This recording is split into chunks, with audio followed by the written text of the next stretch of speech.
Welcome back to the Deep Dive. Today, we're tackling something really fascinating, almost a paradox in biology. Think about identical twins.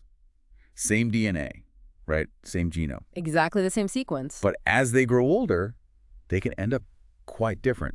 Different health issues, different traits.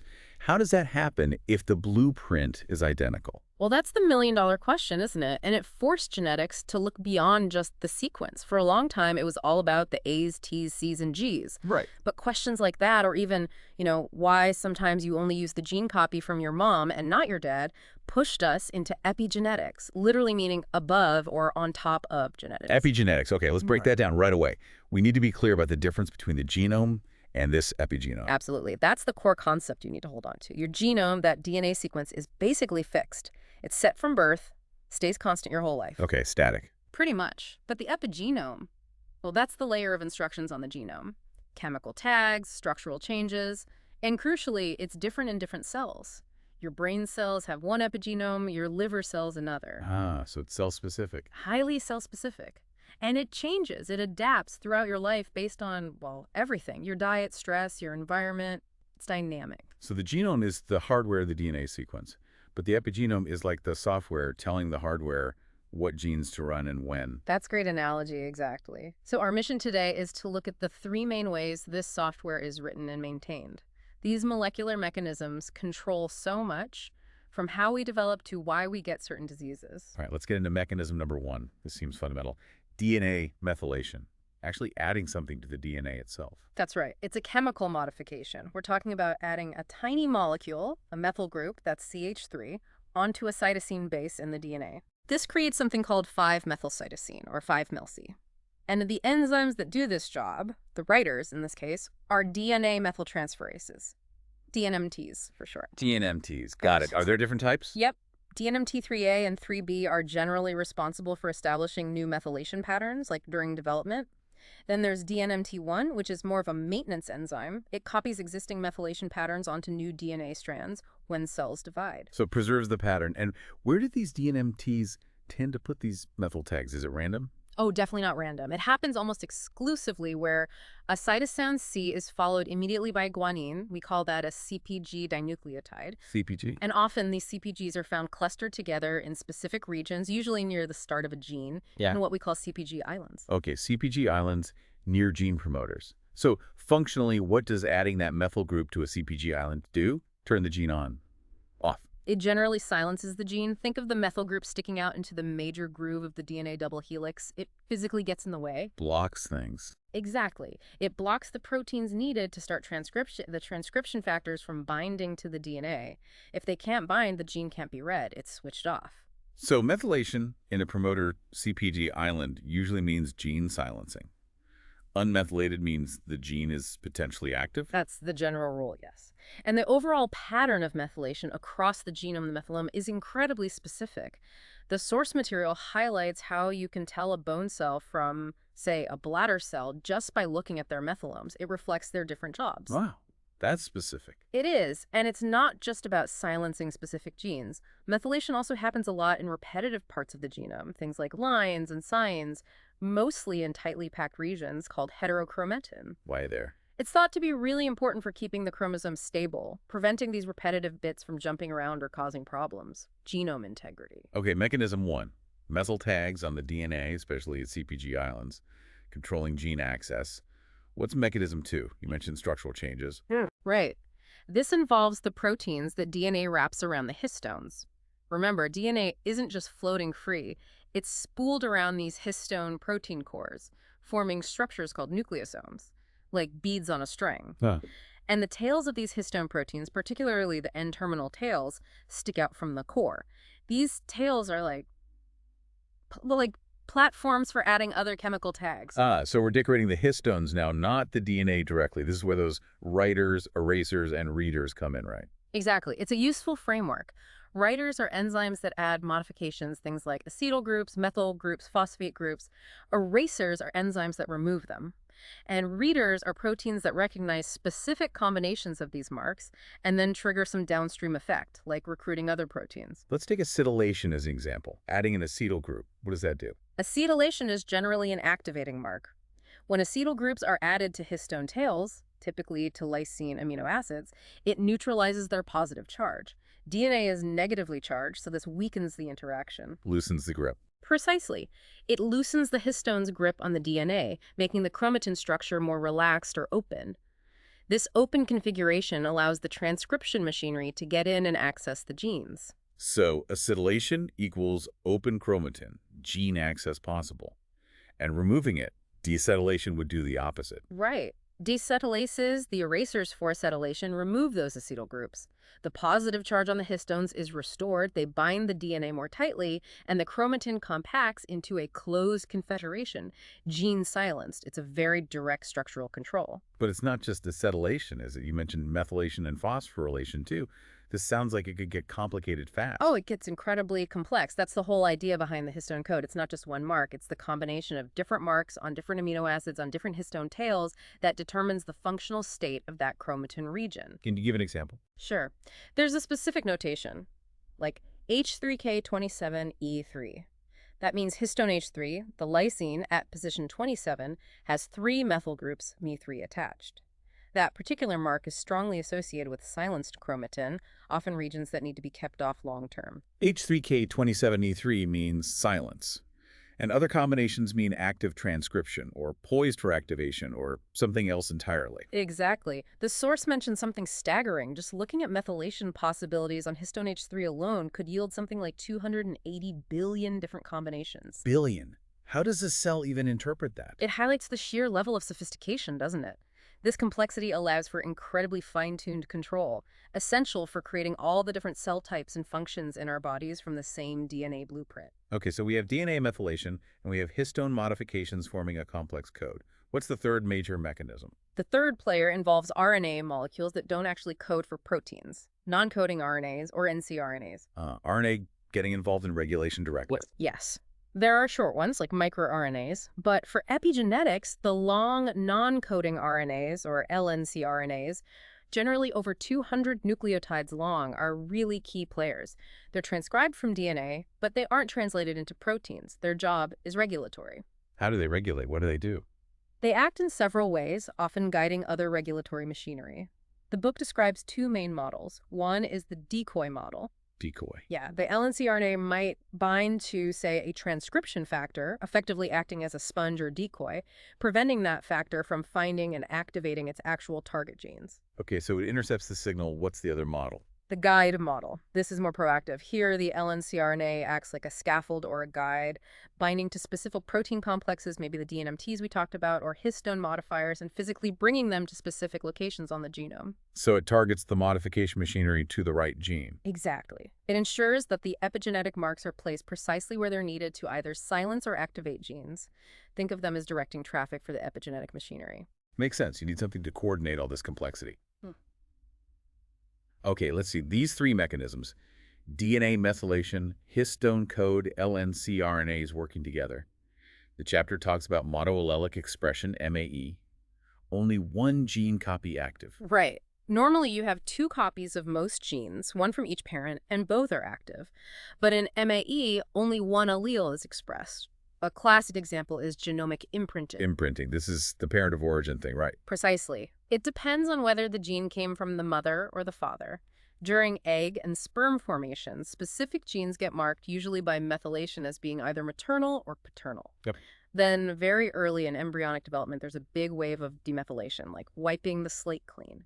But crucially, these imprinted regions resist that erasure. They hold on to their parental mark. So the embryo remembers which copy came from mom and which from dad, for certain genes at least. Yes. And this leads to parent-specific gene expression. But if this imprinting process goes wrong, if the marks are incorrect or lost, what we call an epimutation, it can cause developmental disorders. Like the example in the text, Beckwith-Wiedemann syndrome. Exactly, BWS. It's an overgrowth syndrome. Normally, a growth factor gene called IGF2 is only expressed from the paternal copy. The maternal copy is imprinted, methylated, and silenced. Okay. In many BWS cases, due to an epigenetic error, the maternal IGF2 copy isn't silenced. So the embryo gets a double dose of this growth factor, leading to overgrowth. Prader-Willi and Angelman syndromes are other examples linked to imprinting problems on chromosome 15. So imprinting relies heavily on inherited methylation patterns. Yeah. What about other kinds of MAE? There's random MAE too. Yes, and the classic example here is X chromosome inactivation in female mammals. Ah, the bar body. The bar body, exactly. Females have two X chromosomes, males have one X and one Y. To balance the dosage of genes on the X chromosome, female cells randomly shut down one entire X chromosome early in development. It becomes a highly condensed, inactive structure, the bar body. And this is random. Which X gets shut down is chance. It's random in each cell lineage early on, yes. And this process is beautifully orchestrated by lncRNAs. An lncRNA called ZIST is transcribed from the X chromosome destined for inactivation. Okay.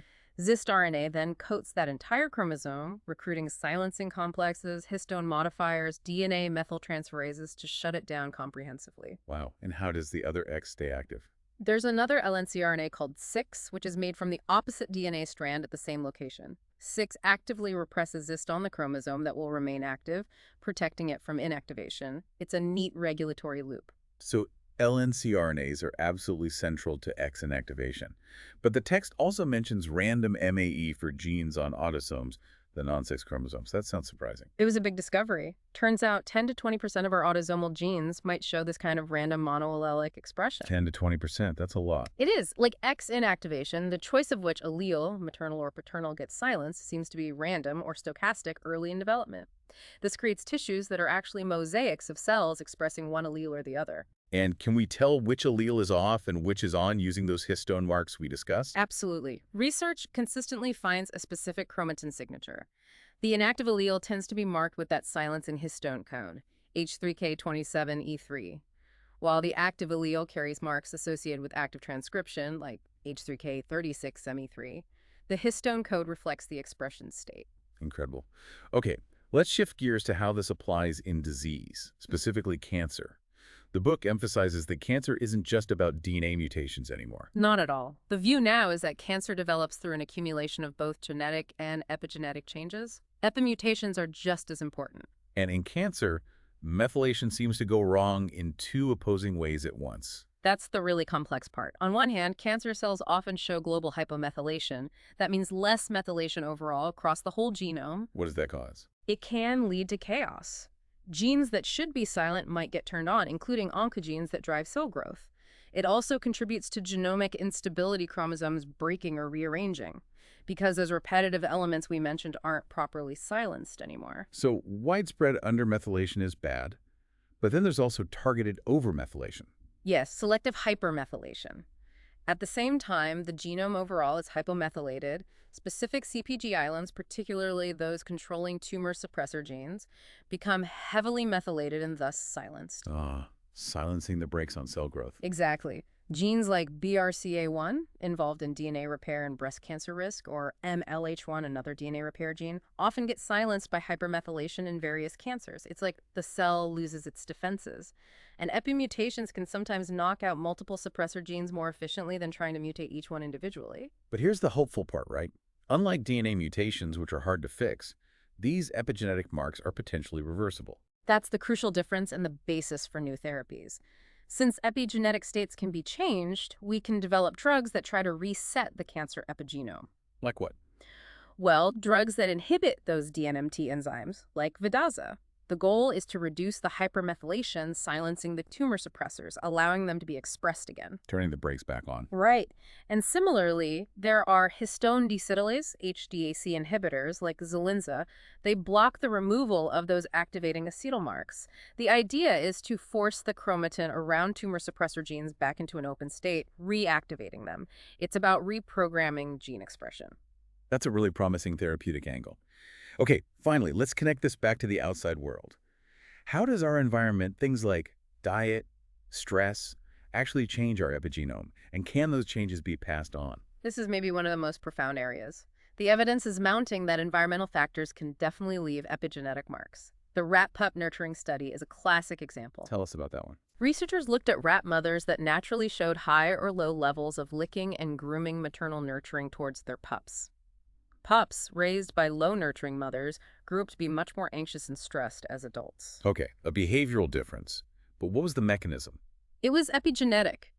In the brains of the rats that received low nurturing, the promoter region of the gene for the glucocorticoid receptor, GR, which is crucial for managing the stress response, was found to be significantly more methylated. Higher methylation, so Yeah. less GR protein being made. Exactly. Less receptor meant they couldn't handle stress hormones effectively, leading to that high anxiety behavior. It's a direct link from early life experience to an epigenetic change, methylation, to altered gene expression, to a lifelong behavioral trait. And did that get passed on? Remarkably, yes. Female offspring of the low-nurtured rats tended to become low-nurturing mothers themselves, and their offspring also showed the higher GR promoter methylation and stress sensitivity.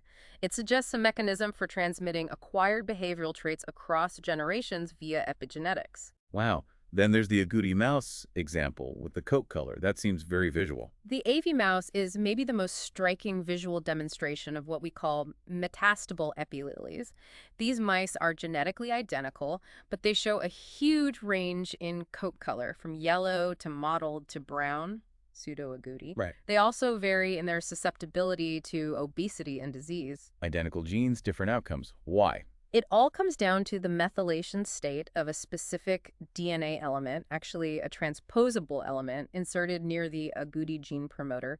If that element is unmethylated, the agouti gene is expressed everywhere, leading to a yellow coat and obesity. And if it's methylated? If it's heavily methylated, the agouti gene is silenced, and the mouse has a brown coat and is lean and healthy. The amount of methylation varies between individuals, creating that spectrum of appearances, all from the same DNA sequence. And could the environment influence that methylation level? Absolutely. That was the key experiment. When pregnant, yellow, unmethylated mothers were fed a diet supplemented with nutrients known to be important for methylation, like folic acid, vitamin B12, their offspring were much more likely to be brown and healthy. So the mother's diet directly altered the epigenome and thus the physical traits of her pups. Precisely.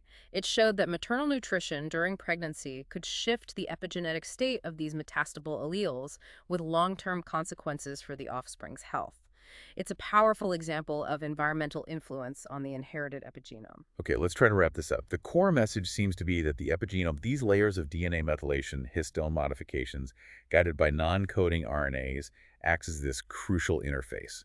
It sits between our fixed genome and the ever-changing environment we experience. That's it exactly. It's the dynamic interpreter of our genetic potential in the context of our lives. And understanding this is driving huge international research efforts now, like the NIH Roadmap Epigenomics Project and the International Human Epigenome Consortium, or IKC. What's their goal? They aim to map hundreds, even 1,000, reference epigenomes from different human cell types and tissues in different states. By comparing healthy and diseased epigenomes, we can pinpoint the specific epigenetic changes in specific cells that contribute to complex diseases like Alzheimer's, diabetes, schizophrenia, cancer. It's fundamental for future diagnostics and treatments. It really reframes how we think about inheritance and disease. Yeah. So considering those agouti mice and the rat nurturing studies, it really makes you wonder, doesn't it? What's the full extent of the influence our environment, our parents' environment, even our grandparents' environment, might have on our traits and health through these epigenetic mechanisms? It certainly gives you pause to think about how your own environment right now might be subtly shaping your own epigenome.